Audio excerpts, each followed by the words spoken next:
નમસ્કાર દર્શક મિત્રો, આપ જોઈ રહ્યા છો હિંમતનગર ખબર ન્યૂઝ। જોઈએ આજના મહત્વના સમાચારમાં। મોડાસિયા કડવા પાટીદાર સમાજ દ્વારા વર્ષ દરમિયાનના અલગ અલગ કાર્યક્રમો રાખવામાં આવતા હોય છે। બાળકો માટે સમર્થન તેમજ મહિલા સંમેલન તેમજ વડીલોનું સન્માનના કાર્યક્રમ પણ રાખવામાં આવતા હોય છે। આજરોજ હિંમતનગર મોડાસિયા કડવા પાટીદાર સમાજ વાડી ખાતે 52મા સમૂહ લગ્નનો કાર્યક્રમ યોજાયો હતો। તેમાં 18 જેટલા દંપતીએ પ્રભુતામાં પગલાં પાડ્યા હતા। તમામને દાતાઓ શ્રી દ્વારા અલગ અલગ ગિફ્ટ તેમજ કન્યાદાન આપવામાં કરવામાં પણ આવ્યું હતું।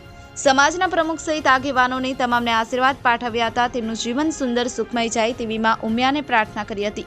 તો આગામી સમયમાં પણ વધુમાં વધુ સમાજના લોકો સમૂહ લગ્નમાં જોડાય અને ખોટા ખર્ચા ન થાય તેવી પણ પ્રાર્થના કરી હતી। ભરતભાઈ પટેલ, હિંમતનગર ખબર ન્યૂઝ, રમેશ સત્યની સાથે। अपनी आसपास बनती घटना समाचार જોવા માટે હિંમતનગર ખબર ન્યૂઝને લાઇક કરો, શેર કરો, ચેનલને સબસ્ક્રાઇબ કરો।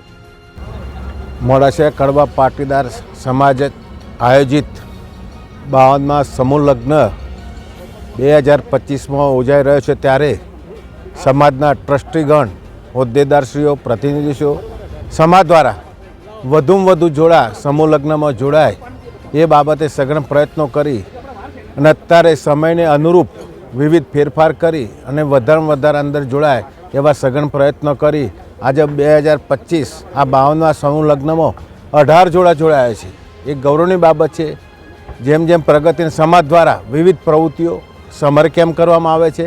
અમરો એક અદ્ભુત મહિલા સંમેલન યોજવામાં આવ્યું। એમાં 2200થી 2300 મહિલાઓ હતી। તે દરમિયાન વડીલ વૃંદ વડીલોનું પણ ધ્યાન રાખી એ અનુરૂપ પણ પ્રોગ્રામ કરવામાં આવ્યો અને વિવિધ પ્રવૃત્તિઓ કરી સમાજને એકજૂટ થઈ અને સમાજમાં કેમ કરી અને આગળ આર્થિક પરિસ્થિતિને બધું અનુરૂપ અને બાળકોનું ભાવિ વિચારી શિક્ષણ ક્ષેત્રે બધી ભૌગોલિક વ્યવસ્થાઓ સર્જાય મેળવી શકે એના માટે સમાજ વિવિધ પ્રોગ્રામ કરવામાં આવે છે। જય ઉમિયા।